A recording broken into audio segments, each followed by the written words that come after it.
Welcome to Nordic Talks Japan. Nordic Talks Japan is a series of dialogues between the Nordic countries and Japan to act to inspire and inspire to act in tackling the Sustainable Development Goals set by the United Nations. I'm Niklas from Nordic Innovation House Tokyo, and on behalf of the organizers, here to share just a couple of housekeeping items. Today's event is a hybrid event. We have guests here at our partner venue at University of Creativity. Thank you very much for having us again, as well as many of you joining us online. Thank you for tuning in.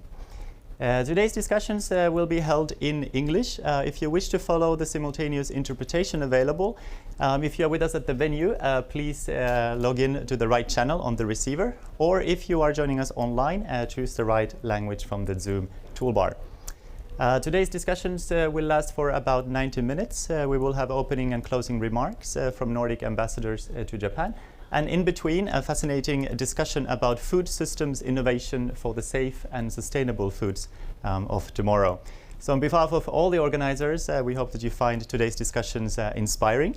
And without any further ado, for opening remarks, Ambassador of Norway to Japan, Ambassador Nyhamar. Thank you. Thank you very much. Dear fellow ambassadors, distinguished guests, ladies and gentlemen, in 2019, the Nordic Council of Ministers set an ambitious goal that the Nordic region should become the most sustainable and integrated region in the world by 2030. And action plans were promptly developed to attain this goal. Now, the goals of sustainability and integration affect a wide range of topics, among them the one that we will talk about today, food, which is a topic so fundamental that it is often overlooked.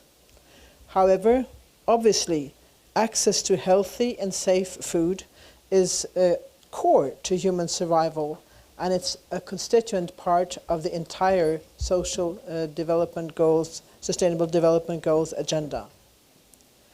It is also at the very core of the action plan of the Nordic cooperation, and there is much to build on, since the Nordic countries do have long traditions as far as protection of food sustainability, security, and safety are concerned. An early concerted idea, once the topic of food was put on the agenda, was the Nordic Kitchen Manifesto, which was conceived and formulated by leading chefs in 2004 in 10 points on everything from purity, season, ethics, and health to sustainability and quality. The theme was further developed in a report from 2020, which was called Cookbook for Systems Changed, drafted by the organization EAT, by the Stockholm Resilience Center and the Nordic Council of Ministers. This report defines the great challenges of our time in the form of loss of nature, lack of access to healthy foods and water, ill health and poverty, which all are matters of nutrition. And the challenges are so pervasive that it is hard to dismiss them as someone else's problem. Today's Nordic Talks has set out to ask a number of questions that are in the center of an ongoing debate on food systems reform today. What is the future of responsible consumption and production of food? What do we need to rethink on what we eat and where it comes from? How do we bridge the divide between consumers and producers? How can technology lead us to new solutions? How can innovative policies empower food producers and consumers alike? As the planet is already starting to display the effects of climate change and environmental degradation, these questions reflect a deep concern for food safety and security that is already manifest in many parts of the world today. To increase food security, implement innovative and sustainable food systems, and reduce the unacceptable degree of food waste are among the most pressing tasks to resolve in order to fulfill our ambitions. In our societies, we already see a rapid introduction of new ways of thinking about food and food consumption. And we do believe that Japan and the Nordic countries can be key players in solutions to transform food systems, minimizing food waste, and increase efficiency of production to reduce the impact on our planet. Overall, the intersection of food system innovation, food security, and emergent technologies is an exciting and rapidly evolving nexus that has the potential to transform the way we approach food production and distribution in the future. But we also need new government strategies and initiatives to regulate and encourage further innovation and investment. I really look forward to today's discussion on these issues. We are very fortunate to have gathered great expertise here from Iceland, Finland, and Japan. And I now give the floor to this evening's moderator, Megumi Abigail Yoshitomi. Yoshitomi-san, the floor is yours. Thank you. Hi, good evening. This is Megumi Abigail from Japan Association for Cellular Agriculture. Today, our topic is about the food system innovation for the sustainable and safe food of tomorrow.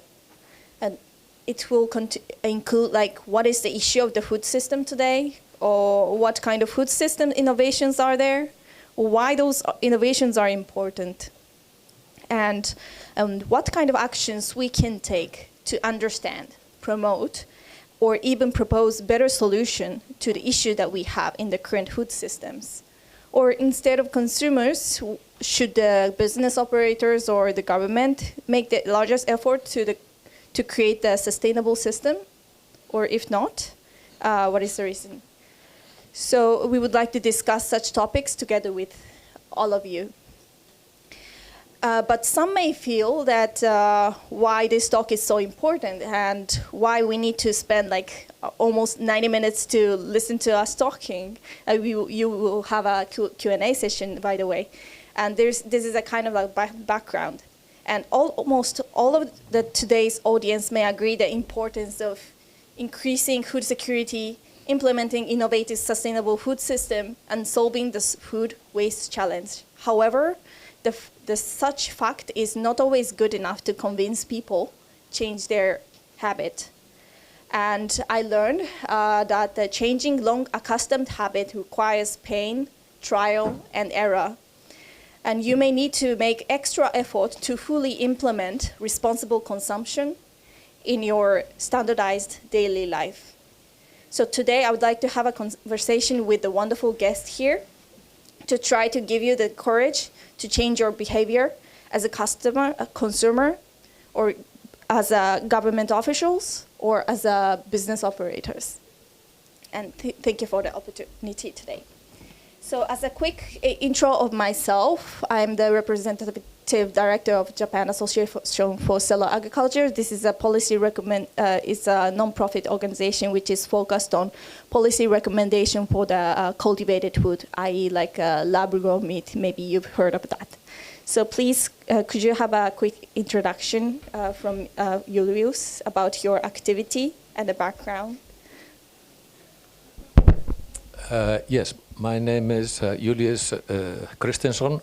I come from Iceland.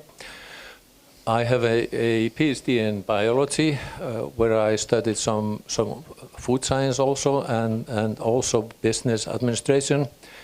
When I got out of university, I went into business.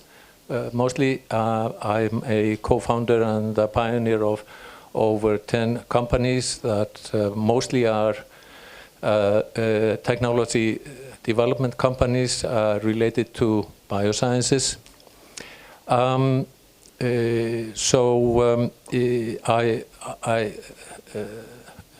started out in salmon farming, and then went into plant biotechnology, where I got involved in the last 3 to 4 years in cell culture meat project technology development.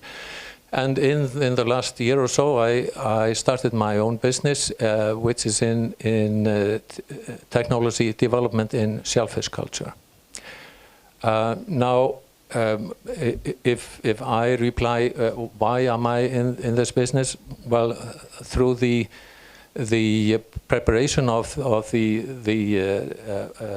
project on cell culture meat, I gathered data on food production of the world from FAO, World Bank, and others, and found out about which the matter which I call the protein crisis. It's a crisis due to cultivation of animal proteins like meat, milk, eggs, and farmed fish that needs feed from soya, wheat, and other plants raised on land. So the crisis is threefold. Excessive use of land. We use 50% of all land in the world where we can grow plants for making feed for animals that only provide us with 18% of the food. And this has caused excessive use of land and extinction of thousands of species, and this goes on. Million species at risk now. Also, the extensive use of synthetic fertilizer, half of the food production produced by it, and the phosphates come from mines that might be dried up within 100 years. And thirdly, the excessive global warming because of the animal protein production. 25 to 30% of the greenhouse gas release comes from that. Yeah, so thank you. Thank you. So what about Rieta? Please. Yes. Yeah. About Yes. the Hello, background. everyone. My name is Reetta Andalin. Sorry, I just changed my last name, so it's not easy to remember my new name. So Reetta Andalin, and yes, I've been working 20 years in food industry and in the interface of research and product development or the commercialization. And I'm a PhD, I have a PhD in food technology, and I've been researching oats. And oats is actually the thing that is really near to my heart. And in Finland, if you go to Finland, you can see that there's lots of everything from oats, and that's quite few people in the world who is actually doing that. And I'm one of those. And 8 years ago, I founded my first startup. It was called Gold and Green, and it was producing, like the first idea was to produce oat meat, but it was called pulled oats. And this product, it's really created a hype in Finland. So after a year of founding our company, 97% of people, or Finnish people, knew this product's name. And if thinking about any brand, it's a huge number. So we were lots of in media and lots of everywhere. So we were somehow like creating hope in Finland, and that's why there was quite an easy start. And after a year, we had already a factory, and then after 18 months, there was an acquisition for a bigger company. So it was a short story, but I could go the whole journey in a very short time, and I learned a lot and lots. So from the research book to the commercial market, and now pulled oats is actually also in Japan in some products. We have been cooperating with Hikari Miso. And now my second company is called Nordic Umami. So we are still working with fermentation and all these like very Japan taste words actually. Mm. Yes, and why I'm here, I think that it's about what has been my driver, my motivation. It has been always the globe, of course, as for all of us, but especially the biodiversity. So living in northern countries, there are lots of really, really nice ingredients that we are not using. So we are only using wheat and rice and corn in this world, basically, and soy. And of course, I wanted to bring and like put my handprint to bring some other ingredients that we could utilize in different products. And if thinking that there is like 70,000 different veggies or like edible vegetables that we could use, but we are not using so many. So that is my biggest motivation. And also the fact that when I was a child, we ate like 50% less meat than now. And I was thinking that possibly it's possible to make the change. It shouldn't be impossible because it's so near that we were eating much more moderate amounts than now. So it should be possible. Thank you, and you must be maybe a pioneer in Finland about the plant-based. So I would also like to hear in the later of the discussion about the experience of how maybe you educated the customers or maybe the dialogue with the government. So please, Kondo-san. Hi, my name is Hidenori Kondo. Just call me Hide. And I'm a director of this University of Creativity and in the sustainability field. And this UOC started like 3 years ago. And before that, I started my career as making TV commercial at this ad agency. And I've been like, for like 20 years, I've been like for many industries, I've been making brandings or like creative direction for the many industries. And this 10 years, I'm more focused on culture making or sustainability. And then I joined founding this place in this 4 years ago and started from here. And focusing on like trying to connect sustainability and creativity, because sustainability becomes like a little bit harsh problem. Not a little bit; it's a very harsh problem. But trying to like combine with many sorts of creativity with different fields, and trying to like more people making into action or making as a culture or making it as a lifestyle. And then I've been kind of doing like a seminar at here or talk events at here or doing a radio navigator at here. And recently concentrated on 2 projects, and one is urban farming, which is we just published this book yesterday called Urban Farming Life. And this is a book about to do urban farming as a lifestyle in Tokyo. And we researched like 12 places in Tokyo and also the key persons or how-to and arts. And trying to change and shift the Tokyo's people's lifestyle and as an entrance point to change their mind about food. Okay. And strangely, just published yesterday and this is like a very narrow issue, I think, but became a bestseller yesterday in 1 day. So it was really good. And I hope that it's going to be the one chance to change Tokyo's lifestyle. So this is one of the projects I'm doing. And after this, I'm we are preparing the Art Biennale in Tokyo Station. Which is like for 40 days, and it's about food, future food and farming in the city. And we're going to do 40 days at the center of Tokyo in the station, gathering many artists or food makers or industry people, and now preparing for that. And if people are interested, it's welcome to join that one. And one more project I'm doing is like, it's similar to this one, but this one is like about food circulation in the lifestyle, and another one is about other like lifeware or like other things, circular economy project. And we are because this agency UOC is connected with like 3,000 clients in Japan. Many industries we are connected, so we are gathering the information about like what's waste is there, and using that as a kind of creative something 材料として。We use that and finding the creative use of it, like upcycle or reuse. And in that way, we are doing that kind of project. Yeah, so that's 2 projects I'm doing. And yeah, that's it. I would like to give all of you some questions.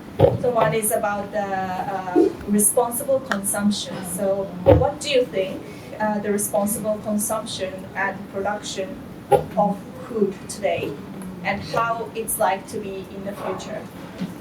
Please. Well, today it's a bit difficult because the global food production is not sustainable at all, and as I said before, the It's mostly the production of meat, milk, eggs, and some of the farmed fish. And so the biggest responsibility that we could take now would be to eat less of that, especially red meat. Now, as for the future, I think it is too early to say, because there is so much development of techniques to produce more sustainable food, and well, some of the new products are out, so people can choose from them. But others, like for cell-cultured meat, they won't be ready for us to test until in, well, the earliest maybe next year, but much more in 5 years. And but they're way too expensive now, probably 100 times. Well, they were 1,000 times too expensive when we started out in the project that I used to work on when we started out 3 to 4 years ago, coming fast down. But then there are other products. I expect products in the plant-based sector also to come out. So it's simply too early to say how it will be, because the consumers have to get a chance to pick the products they want to buy, and base it, I think, on just the ordinary way of picking food, which is not necessarily based on how sustainable they are, but rather on taste, freshness, price of the food, and so on. I agree at some point, but there are also like a crowdfunding project which can support, newly developed food for sustainability from the beginning of the technology, right? And do you think that would also be part of the responsible consumption, or right now we need to? I think so. Well, there are, as an example, there are probably 150 companies in the world that are developing cell-cultured meat, probably closer to 2,000 companies on plant-based meat. And the cell-based meat companies, they're mostly financed by people who have lots of money, like Bill Gates and those, but also, which is amazing, the big meat companies of the world, they are actually investing in these companies, and I guess that's because they want to be on that side if that side kind of wins. Now, I myself decided to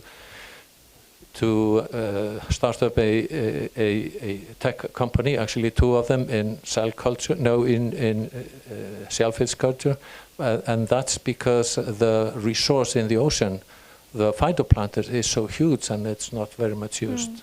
We'll see later how that will go. How about Rita?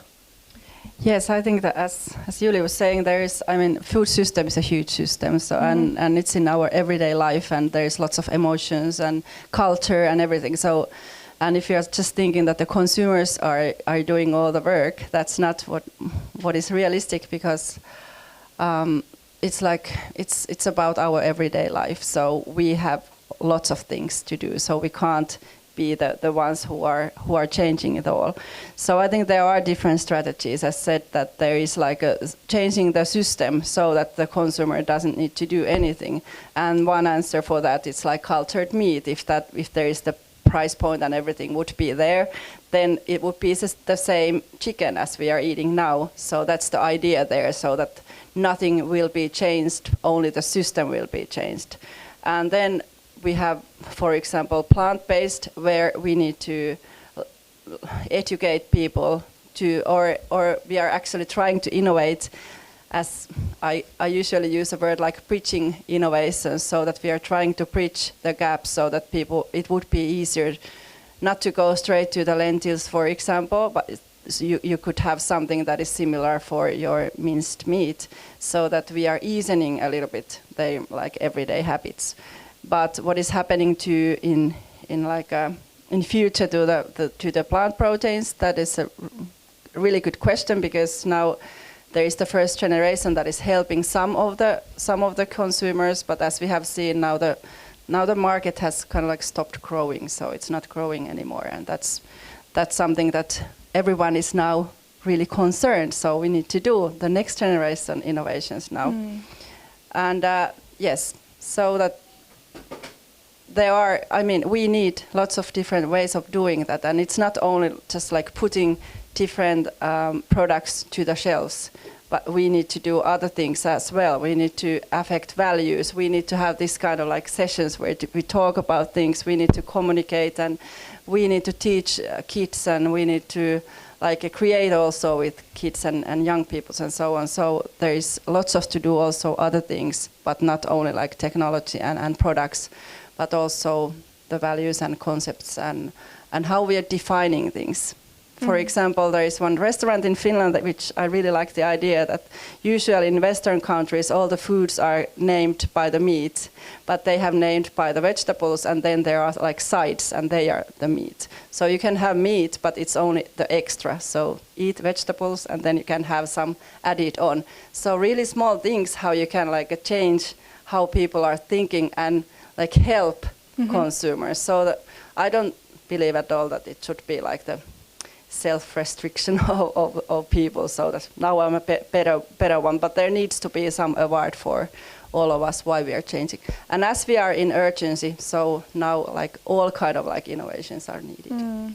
So what kind of topic do you make the most effort when communicating with the consumers, and like what point do you think need to be like implemented into the society? For example, I learned that some country is considering accepting the idea of like carbon footprint labeling on the product. So do you think such measures or other measures should be needed in order to increase the consumer awareness of the new product? Yes, of course we need to also measure things, but for example, carbon footprint has been in Finland like all my career, like 20 years already, at least, and it doesn't help if it's the only one. So there needs to be, as said, if we want to make a system change, there needs to be lots of different kind of actions to the same direction, and then then it starts to happen. Then something starts to happen if there are like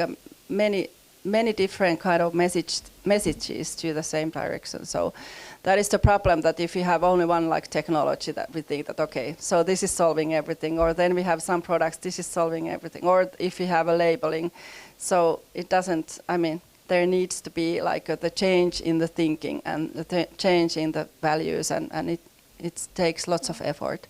And how it happens? So you asked about the pulled oats. So I think that there was already consumers who really waited for something, because there was nothing. The category didn't exist in Finland, so they were really like pleased that someone had thought them. So they were vegans already, and that's where the first ones that we could serve. And of course, those like grandmas and all aunts who are cooking for their vegan like kids. So that's the other consumer group that was our target group. So that existed already. But now when we should go like further and go to masses, now there is the bigger question on how to do that. Thank you. So it sounds like it sounds like pretty different from the Japanese market. And do you have any like insights of the consumer acceptance for this kind of like new food, which would contribute to the sustainability, and what will be like in the future? In Japan, compared to maybe from Europe, or I hear from Dutch and today way, and I feel they're very distant. But recently, like SDGs are really informed in like lots of TV media also. So really in this recent year, it's rapidly like covering up. And Japanese is really modest and very serious. So if somebody starts, and they will just really follow. So I think the big shift will happen. And for example, we research about like what makes the impact about global warming, and there's like a ranking of like 100 ranking by drawdown, and on the third was like food loss. Third and fourth was like food loss and plant-based. And plant-based food is shifting, is not yet happening in Japan, but the food loss is really a big issue already in like this couple of years. And a lot of big companies are really seriously like working about it. And it's always becoming on the TV news, like this company did this food loss something or blah, blah. So like for the food loss has been really, I think it's changed a lot. And plant-based thing shifting is really not informed yet. But recent, like 1 or 2 years, like fast food, like hamburger chains, they started like a daizu meat or like a plant-based meat. So like fast food is like really close to consumer, like young ones. And like vegan restaurants or those things are really not so popular yet. But still already happening, like some really cool vegan restaurants are starting up. So like models or like influencers are going to there, especially for women, and like a yoga going person. So those people affects, and the man follows woman, like cute. So I think in that way, like better shift will happen like soon.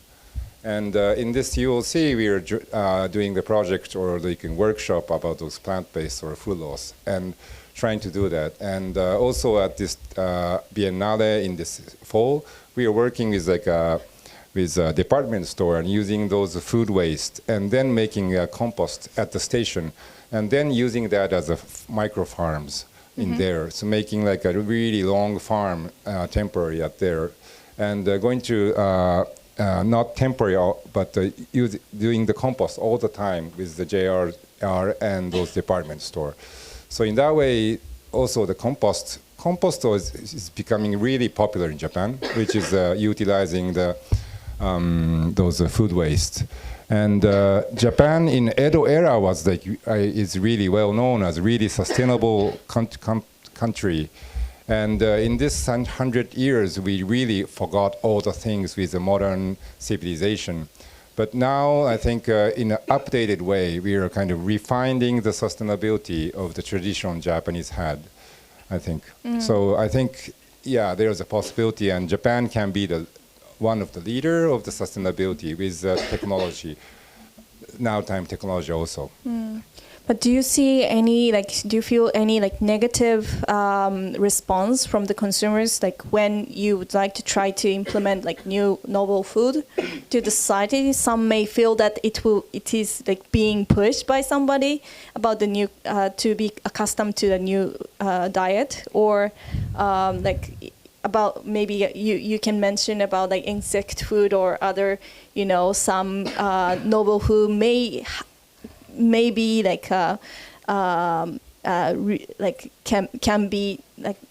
can relate to some novel food may lead to a misunderstanding about the nutrition fact, or some may would like to tell a story about the novel food in a different way, so that to increase the negative campaign toward specific food.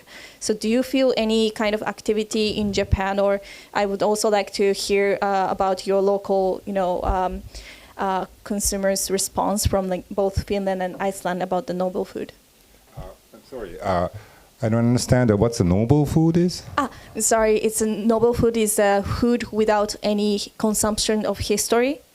So which means that, of course, we can assume plant-based food as a food we have a longer consumption history, but still we don't have maybe many of us are not accustomed to implement the food as a major ingredients in our diet.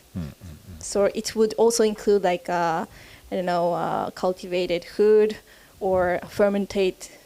Precision fermentation based food. The main question was, I'm sorry. So do you feel any negative response from the consumers when you try to promote new type of food? Not yet. The plant-based food is not yet coming in Japan so much, and most negative thing is about the price. I think it's still very expensive. So that's a big impact. It has to be much cheaper, I think. And the other food in Japan, like Japan has a big stomach. Like we've been importing so many foods from, and the recent, these like a curry or like ramen, those are all came from China. So we are really good at adapting it. So in that sense, I think we can adjust it if it becomes like moderate price. Yeah. How about you, Julius?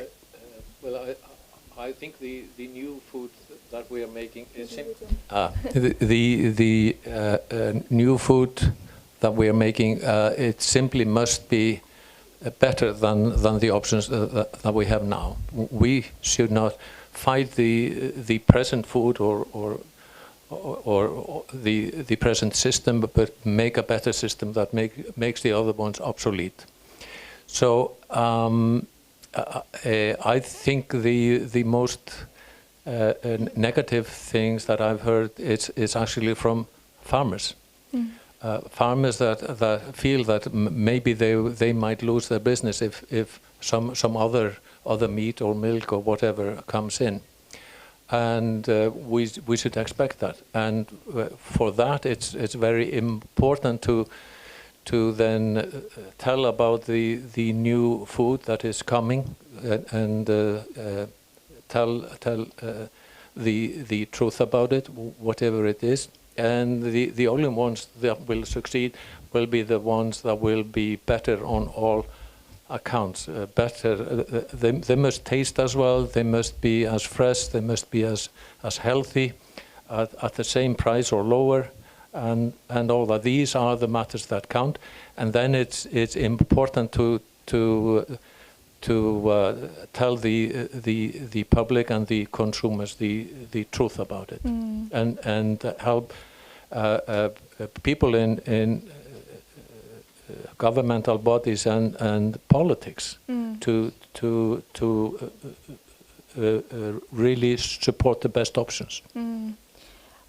How about, so Julius mentioned about both the consumer side and also about the industry side, and how do you think about that? Yes, and also in Finland or in northern countries, it's talk about lots about price, if thinking about the new products, and if thinking about vegetables, they should be much cheaper than meat or animal protein. So as said many times, we have a broken food system. And also, I mean, we have to mention here as also the subsidizing system. So basically we are now subsidizing a system that is producing like environmental disaster and also health issues, so obesity and so on. So there is a big problem. But how to change it? So I don't know if anyone has answers, because it's a huge system that has been built like in pieces for the whole Europe, for example, and of course it's affecting the whole in global markets as well. So that's something that should be changed, but I don't know who is the leader who will do that. What about the taste? So what is your effort to increase your product's taste, or maybe the taste, that deliciousness might be different from country to country. So how, for example, if you named your product as like umami, and how do you see about the Japanese deliciousness and the difference? How I see personally Japanese deliciousness, I see it really delicious, everything that you're cooking here. But and of course it's a lot of based on as fermentation, but also freshness. And if thinking about innovations that we have now on the shelves, they are not possibly associated with freshness. And that is one big problem what the consumers are blaming, so that they are really processed. That's what is heard quite often. They are expensive and processed and also not tasting good. But of course, as a food developer or a product developer, I mean, the taste it's depending quite a lot. We are adjusting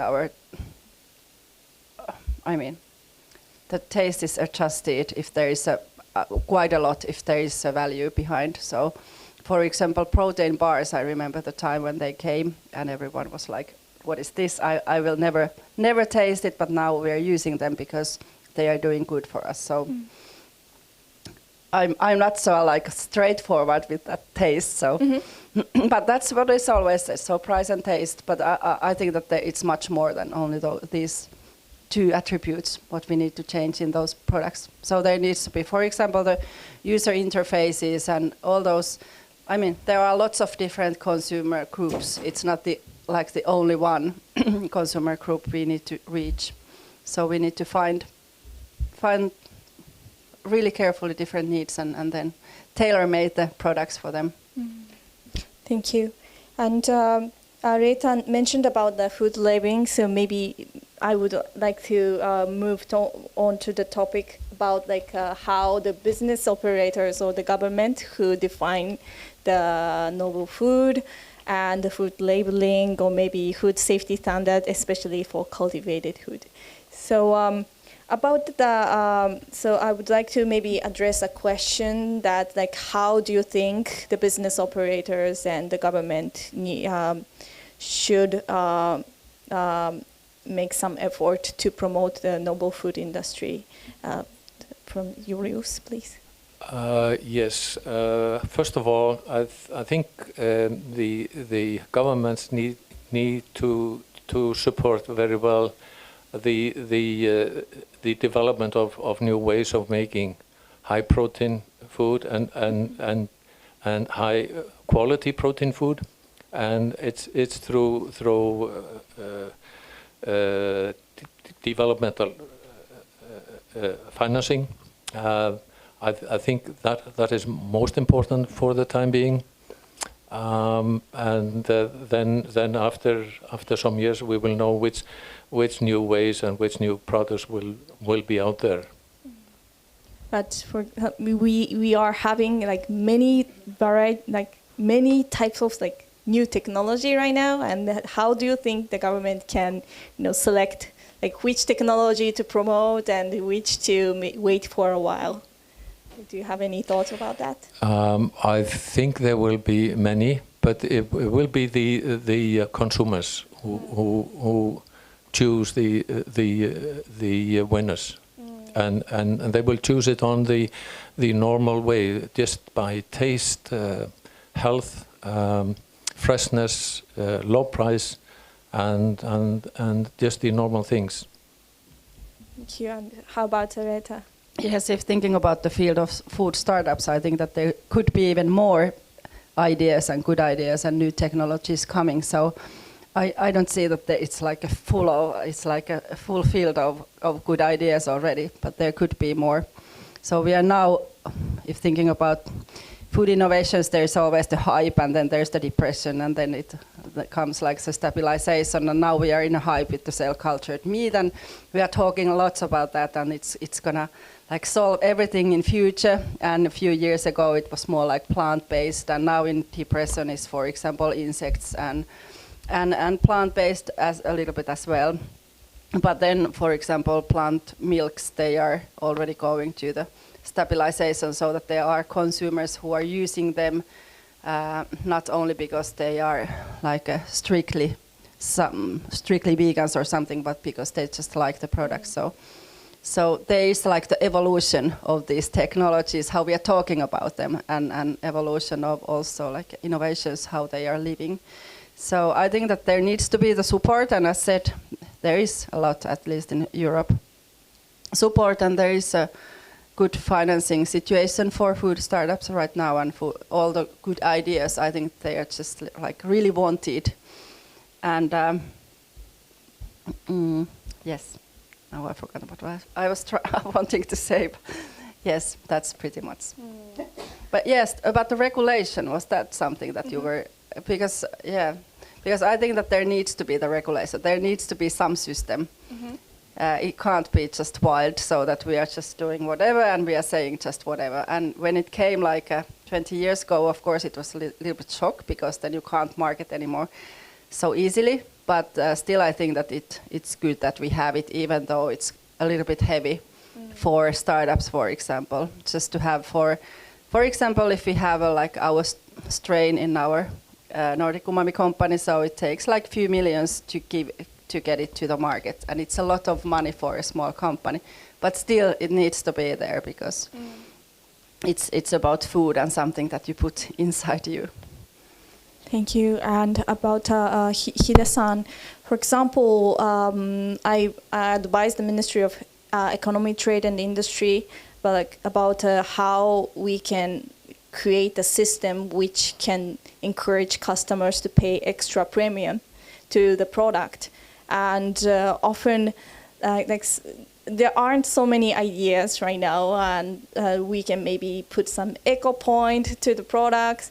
But other than that, we are kind of like out of any idea. So how do you think, what kind of measures that government can take to increase, to encourage customers to pay extra premium to the new type of food?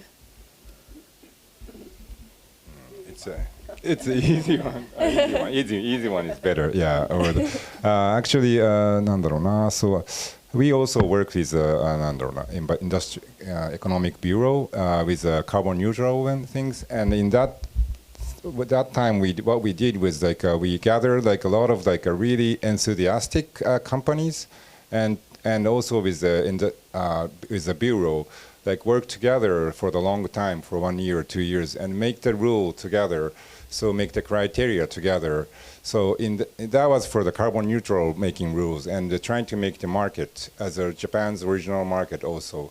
So not like a top down only from top down, but working with the company and the economic bureau together.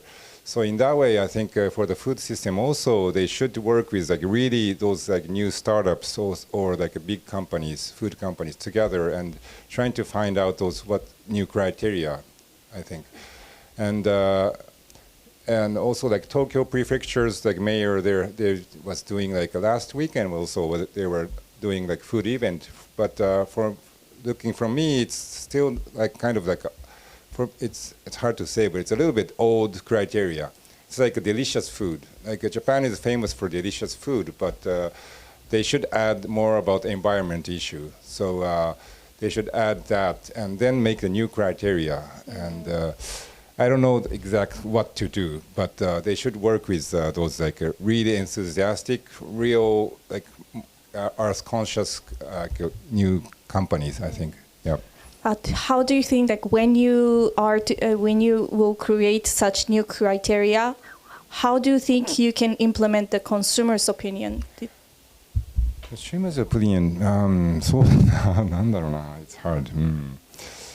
How to implement consumer's opinion? Yes. Or maybe through the consumer research, or with the interview with the consumer, organization, or rely on academia. What kind of method you think is necessary or important?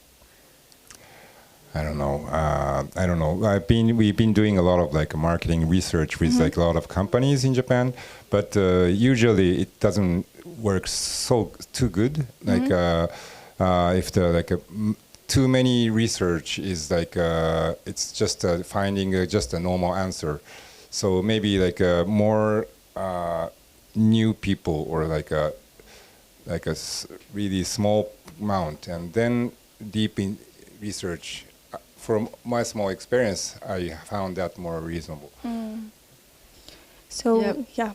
Rita. Yes, I could continue, because of course that is the question that all the companies are asking: how could we get more money of our products and get it a more. Yeah, and of course it's about branding and doing all those things that people have been doing and companies has been doing for a long time. But if thinking about the shift that we are now needing, so possibly it's about the system more, so that it could be someone else also, but not only those who are producing and selling consumer goods and consumers.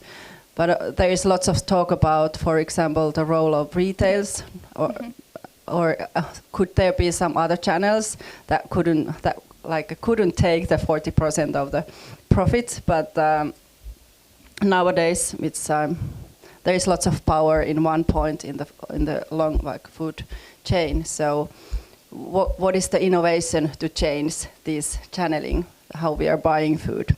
That's one thing, and also then the subsidizing system, so that we could be supporting those ingredients and those foods that are really doing good for the planet and us. So possibly it's not only that how can we make innovations and get better price out of them in this current system, but possibly something needs to happen in the whole chain. But for example, for the retailers, maybe some retailers don't have a kind of incentive in like helping new type of food if there aren't any market. So like if it depends on the stage of the food, of course, but is it like, how do you think it's possible to include stakeholders who don't have like direct incentive to join the discussion of the like regulations or the creating a system which can evaluate more for the novel food? So how do you think including like how we can include as many stakeholders as possible to create better system to promote new type of food which could contribute to food system? I think there are already quite nice like different kind of methods to study consumers. So it's not anymore like asking, but also observing and using, for example, AI techniques so that we can iterate different concepts and so on. So there are lots of tools so that we can like co-work with the consumers and co-develop and innovate if that is what you are thinking. Thinking about Julius?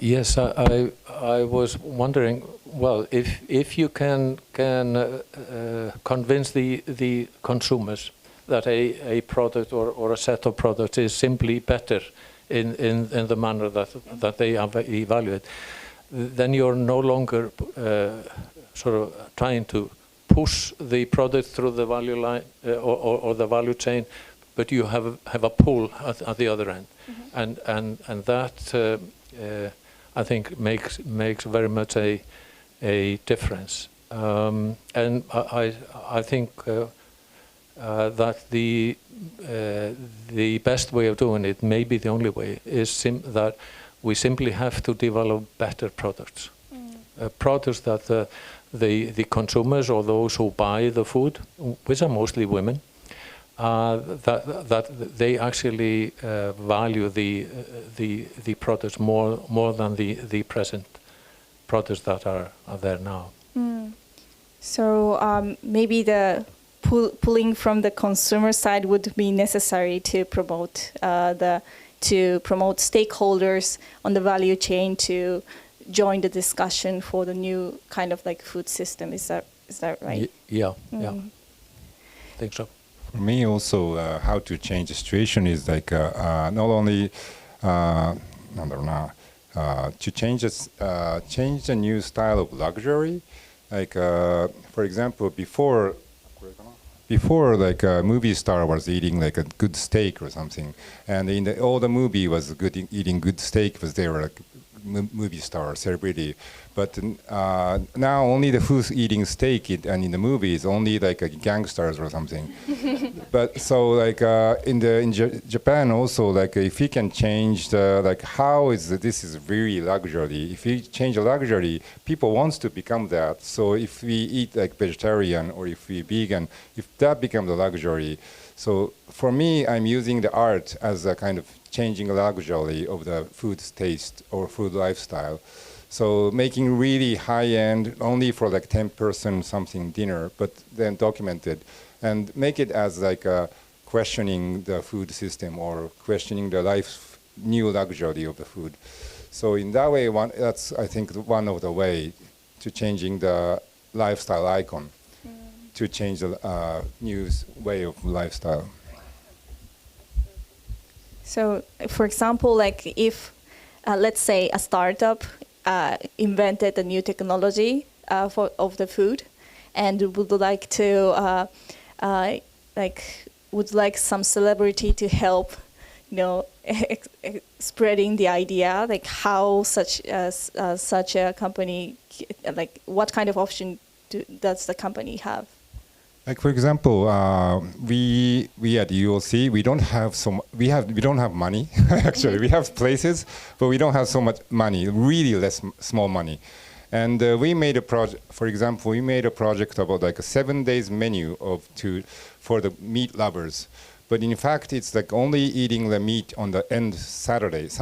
6 days for no eating meat. So in fact, it changes the meat eating only once a day, once a week. Mm-hmm. And we asked to the TV stars, like model woman person, and I went to the office and say like we are UOC and we don't have money, and if we ask her to come in the TV commercial, it's really a lot of money. But she said it's okay, and I was surprised. Like there's no fee, and she came in. So in that way, like even like a celebrity, if right person, they want to do something good for future. So find those people and then just ask them, and then say like we have this amount of money, and then they will get us. That's how we are working with. Before that, we were as a TV commercial or something. We are paying tons of money, and that we don't have now. So that's how we do. Mm-hmm. Wow, this is pretty technical advice from the professional. Yeah, so about Julius, for example, like so you said that you think that the pulling from the consumer side would be necessary, but in order to create, like in order for maybe a business operator to develop a appealing product, you would need, like company would need like initial investment, right? And to get a better initial investment, there need to be kind of like regulation beforehand, like in order to, because investors would like to understand in what timeline they can get the return from the market. But then the regulation, if we need a regulation, the regulator would like to see the actual product, right? So there is a like chicken and egg problem. Like so regulators would like to see the product itself, and consumer would like to, consumer may feel we would like to eat the product after you develop the actual product. But in order to create the product, you will need an investment and you will need a regulation timeline. So how do you think about the chicken and egg problem, and how do you think you can overcome? This is a problem that we have in new startup companies all the time. Mm-hmm. But it's maybe especially hard for cell-based meat. But the funding comes from governments and philanthropic investors like Bill Gates and Branson and those. And that's how it is financed right now. Now, there is one country in the world, Singapore, that has actually giving a marketing permit for cell cultured meat, and the FDA in the USA has given not quite a final yes, but close to it. So the regulations are on the way also, and this must go hand in hand. So like you say, the regulators they cannot give a final yes until they have the final product, and then you have to take a chance to do the work and make the new technology and the new products, and that is the risk that the investors must take, and the governments like the project which I mentioned to you before. It was funded by the European Union, 2.5 million euros, and through that we could reduce the production cost of the most important cost item well, we are on the way to reduce it 1,000 times. So like in biotechnology, you can see very rapid advances, and that's what happens there. And now we should keep in mind that there are many other ways. You could cultivate protein-rich fungi and other microorganisms. You could produce seaweed, and in the sector that I'm in now, shellfish culture. It's an enormously big resource, the phytoplankton. It's actually bigger than the production of plants on land, which is the basis of 97% of the global food, but only 3% come from the ocean, and so there is a possibility there, and there are other ways as well. So there are many things sort of in the works, and I think we will see a lot of changes and a lot of new options within the next 10 years or so. Thank you. And maybe you mentioned about the government support, and because here is the intersection of Japan and also the Nordic country. I would like to ask three of you, like, do you see any potential in the collaboration between the two regions from Japan and also the Nordic country to promote, food systems which could contribute to the sustainability? Do you think? There's a lot of knowledge here. I guess there are companies here, both in plant-based meat and cell-cultured meat, and I know there are excellent companies in shellfish culture, and actually Japan is a big seafood country. The consumption of seafood has actually been going down in the last years, and consumption of meat going up, but you can reverse that. And I believe that the phytoplankton in this area must be as rich as in other parts of the world. So there are huge possibilities there, and possibilities in cooperation in many ways, and for the cell-based meat and plant-based meat as well as others. Yeah, definitely. How about Rita? Yeah, definitely. I see that there are possibilities to work. As said, so my first company was when it was founded. I was traveling a lot in China, and now we have been really interested in what is happening here and how it's how it's traditionally fermented, and how we could do it in different and modern way from our own ingredients in northern or in Finland. But yes, I think there is lots of, the fermentation is one of those most interesting things, and I think it will have a big role in future in many forms. And also how you're using algae here, and we have our own, but we are not so good at it. And also as said, seafood is of course something that we are really interested also in. But yes, definitely there is. And I think there is already thinking about Finnish oats, so that a big amount of the oats is coming here. So. How about you, Hide-san? Yes, I think there's a lot of huge possibility. And for example, Noma came to Japan, and they just recently, this year, they came went around New York, Kyoto, and they started something with them. So Kyoto has a lot of traditions, but their eyes is different from Kyoto's person. So that's one of the way. And there's other, not only in Kyoto, but there's so many rural food in Japan, or traditional foods. And if those eyes from a Norwegian chef or something, it's totally different from Japanese. So it's interesting. Always the difference is interesting. So that collaboration might be really interesting. And also there's a lot of I read in about one book that there's a lot of robotics in Japan, and the robotics or those technology things also.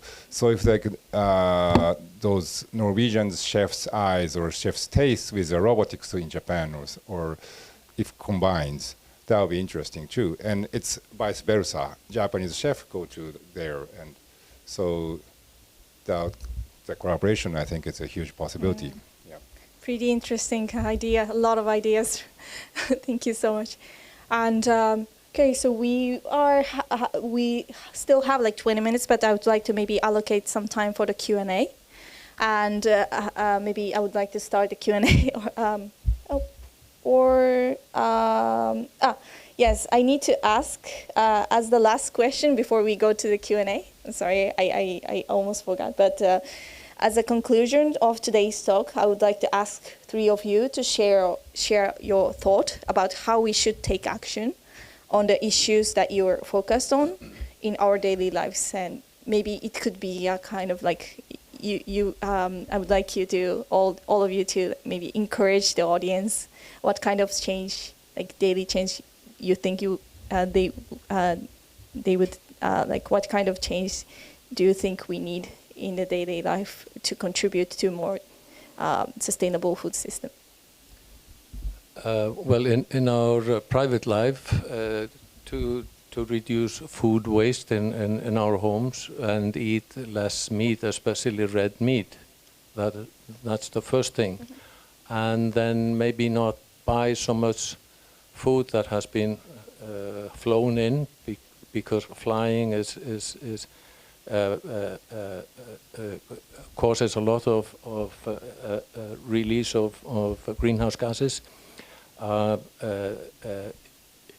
The transport by sea cost 100 times less release of greenhouse gases than flying the same product.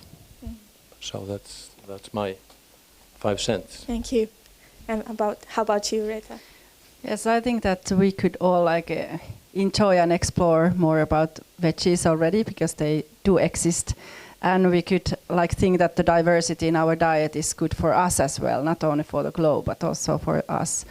And also think that what is do I really need this? So is this meat really something that I need, or this protein? Or is a less better, as you said? I really like the idea that a minimalism is a new luxury. So what do we really need? Then we wouldn't, for example, buy excess amount of food to home, and then we are just throwing 30% off. And yeah, just a little bit more thinking another thing. Mm. Do I need this? And then also I think that the enjoying about all the colors and all the flavors what the veggies has, because meat doesn't have so much flavor. So that's a easy one. You're true.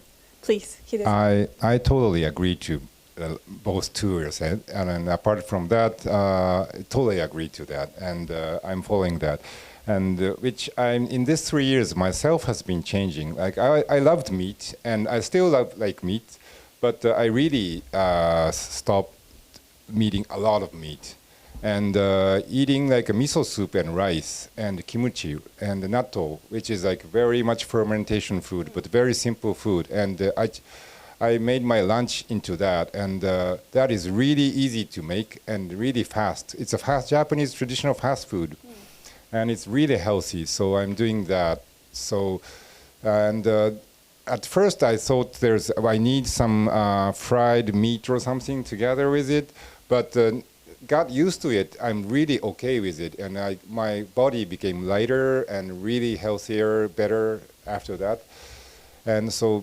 That kind of lifestyle change, eating lifestyle change can easily change. And also one more thing is back to my book, is doing urban farming is not about so much about making food. That's about nurturing food, but also it's about making friends or learning about nature, and also studying, learning, and also trying to become the creator of your culture. So starting from your just seeds, spreading seeds and plant something. And that's, I think, change your life a little bit. Mm. And that mind shift will change your action, all the action. So I think the urban farming is one of the starting point to change your everyday life. Yeah. Yes, if I can add, I really like this recipe idea, because in Finland we have studied that people have average 8 different recipes in their everyday life. So if we could just learn 3 more what could be vegetable based, and then have again these 8, but just change from the childhood what we have learned, just 3 of them, then we would be in a safe side already. Okay, so 3 more vegetables. Sounds pretty simple. So thank you very much for your advice. So let's maybe move on to the Q&A section. And today we have a special guest from the audience, who is Professor Aiko Hibino-san. Her expertise is consumer acceptance research in the alternative protein. So if you have any questions for us, please let us know. Okay, thank you so much for your very interesting talks. And Megumi introduced, I'm a social psychologist, and I'm doing a research on public acceptance of cultured meat in Japan. So I have, I'd like to say my impressions, and I have one question. And you often talk about the negative aspect, reactance of consumers. But from my researches, almost all new emerging technologies face negative response at first. So I think we can wait, and we see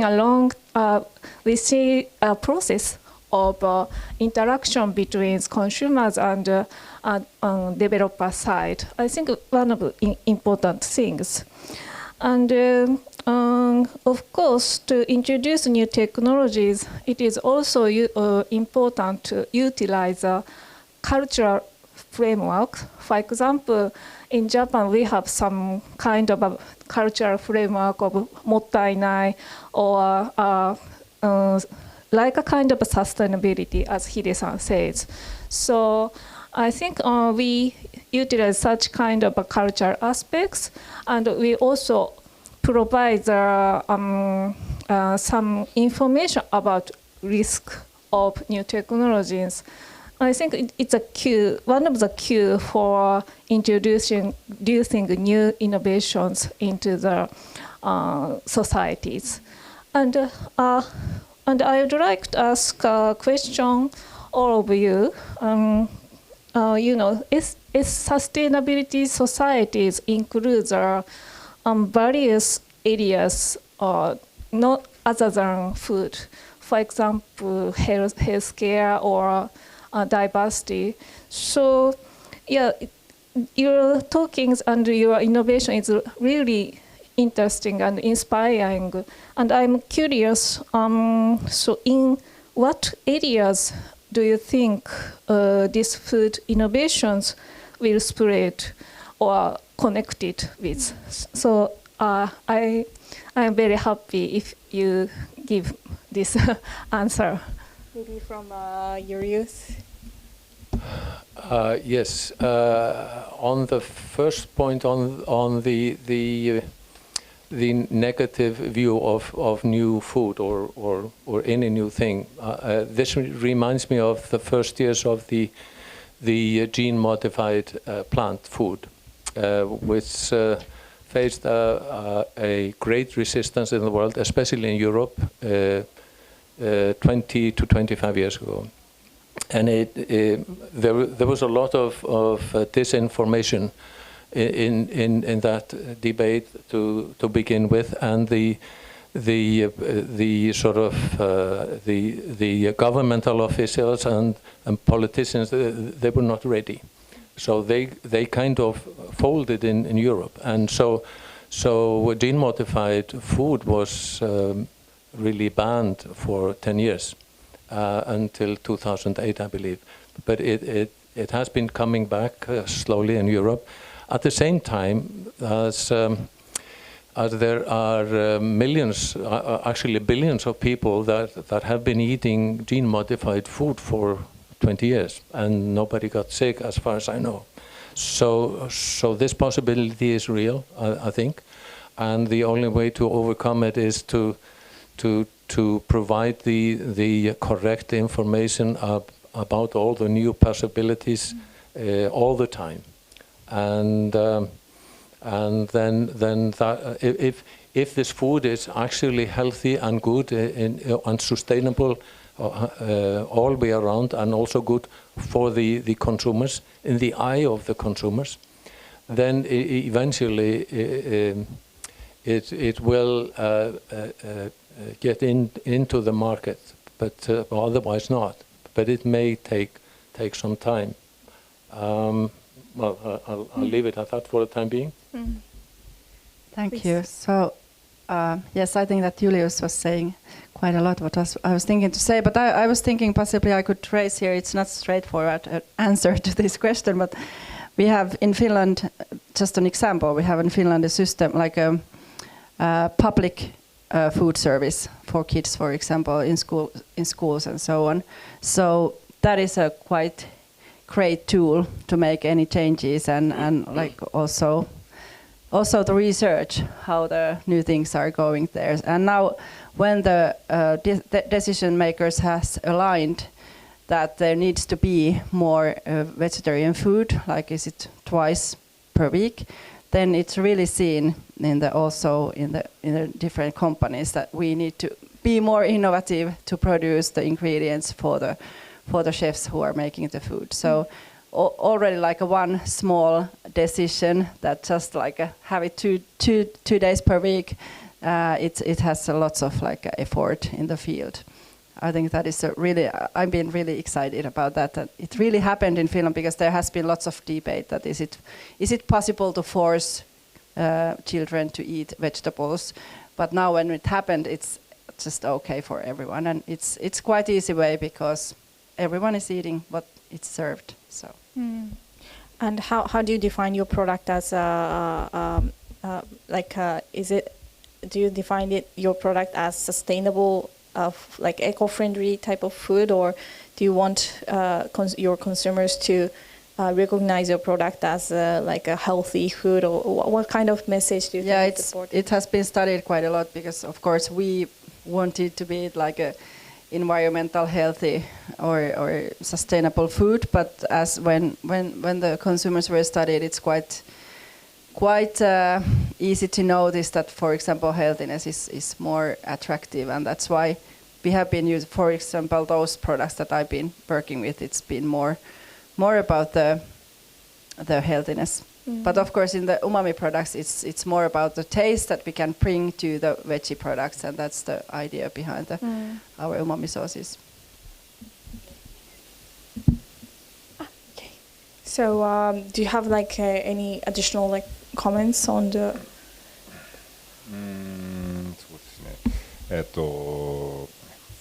How to spread the innovation in the food things.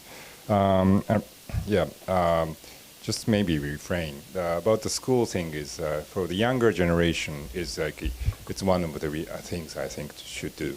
Like in Japan also we are doing like edible schoolyard system, like a Japanese way is spreading in Japan too. Not only just food education, but also connecting with environmental studies too. And I think that's like one of the good things. And also one more is like the one is refraining is like the art field or like a high-end field. Like Prada was coming to Japan last week and doing like an event at tea ceremony things and like a traditional stuff, but also like high-end experience things. So like at those luxury can use the money and they can like gather a lot of celebrities. So that pulls up the people, I think, and change the way of the luxury, the criteria of the like a food experience. I think, if like average like consumers, like we have to be conscious about like a price too much. In that way, it's hard to do too much innovation. I think so. I think it's from the younger one or like a luxury one is easier to go the innovation, spreading the innovation. Thank you. And I maybe would like to have some more questions from the audience, please.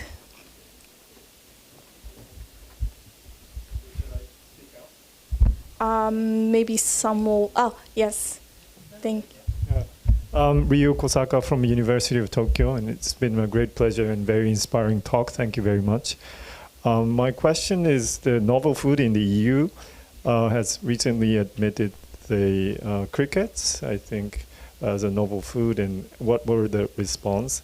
And one, if I may comment a bit, I think I found the discussion really inspiring, and I'm also on an environmental side, but the challenge we face, maybe the one you mentioned, that the reaction from the farmers and husbandry people might not be so gentle. I think Ministry of Environment in Japan even had a difficulty putting the this vegetarian issue into the white paper, and also there's been some challenges in Japan how to name them. For example, we call them cultured meat today, but the FAO would be giving a guideline. Let's call this cultivated food. So there has been kind of a movement. Also in Singapore, they don't have the industry.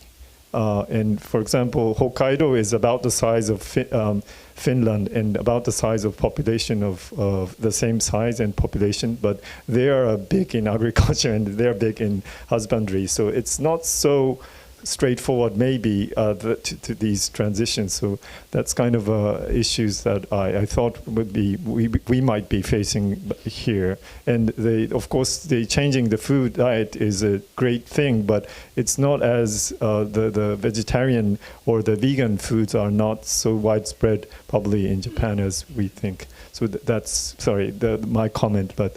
And one more minor comment is, you mentioned the technology, and we focus a lot on the startups today, but there are a lot of existing industries that are coming in here. For example, the one near Toyota, they have been making a powder from the metals, but they are changing these technology of transforming the crickets into the powder and then creating some sweets or ramen. So I think that we can also focus a bit also on the existing industries as well. But I first want to listen to the crickets administration in the EU and the responses from the consumers. Thank you. Okay, so maybe, yeah, please. Within the European Union, there is a directive and regulatory sort of process with or for novel foods, and so all new food items must go through that process, and that may vary a little bit from one product to the next. What are the main issues? But I think that maybe the regulatory issues will not be the most difficult ones, given that the product is really okay in all aspects. It must be sustainable, not only environmentally, but health-wise and legally and in all those issues. Now, on the social issue of having farmers that might be against new food, I think that's a real possibility, and we are seeing signs of it already. The best way to sort of overcome it would be to try to make a kind of a win-win situation. So that the farmers will not suffer, even if new products come into the scene, and there are of course new products coming onto the market all the time, and it will not just be a big change overnight. It will take many years. So I think I think things can go hand in hand for at least a very long time. Please, yes, I remember very well when it was the crickets were allowed in Finland, and that was a big moment, or in Europe, of course. But I think that it was really like big thing because we didn't wait for that it comes allowed. But there were lots of startups or a few startups that were making lots of noise like a few years before, and wanting to create those products, and also some farmers that were changing their traditional farming to making crickets or growing crickets. But I think that all those are bankrupt, and there was no market. And there was just like one campaign or some like a noise a little bit, a few months. But I mean, as said, so food is so much about culture, and food is so much about emotions. And actually, we don't have any like protein deposition problem in Finland. So we are all eating too much protein. So possibly that is not. Possibly there was not the consumer need understood at all. So what is the consumer need, and why we should eat crickets? At least for me, also it was a big thing. There was one big baker who baked breads out of those flowers, and it was more like that everyone just wanted to taste, but it wasn't anything else than just fun. And now there are again startups that are working with insects, but they are more for feeding, and they have developed their processes so that they are now using like a side stream and using like circular economy, so that it's not only insects, but insects which can like transform the waste to food or feed. So that's something that is flying now, and they are investing a lot. So possibly there is something coming, and actually it's for salmons. This. Yeah, so thank you for today's talk, and it was pretty insightful, and we all understand that because food, it's a product which will come into our mouths, so we need like extra, we need to pay like extra attention to the consumer acceptance, consumer communication and development, and also the regulations. And I hope that today's discussion gave some audience some insights about the next step. So thank you very much for all of you. And as a closing remark, we have a Icelandic ambassador. So please, floor is yours. Well, thank you, ladies and gentlemen, who have joined us today here physically, and those of you who are with us online and have participated in this very enlightening discussion on the challenges of responsible production, consumption, and the future of food. It has indeed been a privilege to hear from these innovators and experts that are here today, and these thinkers and doers. And that's exactly what the Nordic Talks are about, to bring these kinds of people together to discuss these extremely pertinent and important issues. And they have indeed shed light on the importance of Sustainable Development Goal number 12, which is on sustainable consumption and production patterns. Now, needless to say, food is essential for our survival, but it is such a rich part of our culture. It is of such cultural significance as well, and such a vital element in our social lives. However, our relationship with food, as has been discussed so thoroughly today, is seriously imbalanced, and this indeed demands our immediate attention. And while we produce enough food for all humanity, all people living on this planet, it is indeed disheartening that to know that only 1 in 10 or 1 in 10 people lack sufficient access to food, and about 3 billion people cannot afford healthy diet. At the same time, we waste 1/3 of all food that is produced on this planet. So this is seriously skewed, and again, something we really need to take on. Now, to address these challenges, we indeed need forward-thinking governments that enact legislation and regulation that promote sustainable food and minimizes waste, and this has already been touched upon. And I think it was a very important point, and subsidies were mentioned in this context, harmful subsidies that have resulted in overproduction and are not sustainable. And maybe this is something that needs to be addressed at government level much more seriously. And maybe some of these funds that are used for subsidies today in agriculture can be diverted to food innovation. You mentioned also steaks and movies, and only the bad guys are now seen consuming steaks. And I think there's a lot of truth in that, I think. And it reminded me of smoking as well. How smoking has more or less been outlawed, at least in movies that happen in contemporary times. But we managed in our countries to more or less outlaw smoking from movies and in our social lives.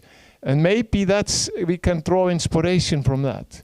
And we see before our eyes, I think, how consumption is actually changing. And for one, my consumption has changed a lot from my parents, and I see it also in my kids. They are eating much more vegetables, and actually 2 of them are vegans or pescatarians. So I think it is changing. The consumption is changing. I think what Julius said at the end of the day, it's so much about how healthy the products are, the taste, the price, and so on. That's really what matters at the end of the day. So it is imperative that we address these issues. And like Inga, my Norwegian colleague, I totally agree that I think that Japan and the Nordics have an opportunity to become key players in developing transformative solutions that reduce our impact on the planet and revolutionize our food systems. Responsible consumption and production of food is a vital aspect of achieving this goal. So it only remains for me to express our gratitude to our esteemed panel of experts who have generously offered their insights on these pressing matters.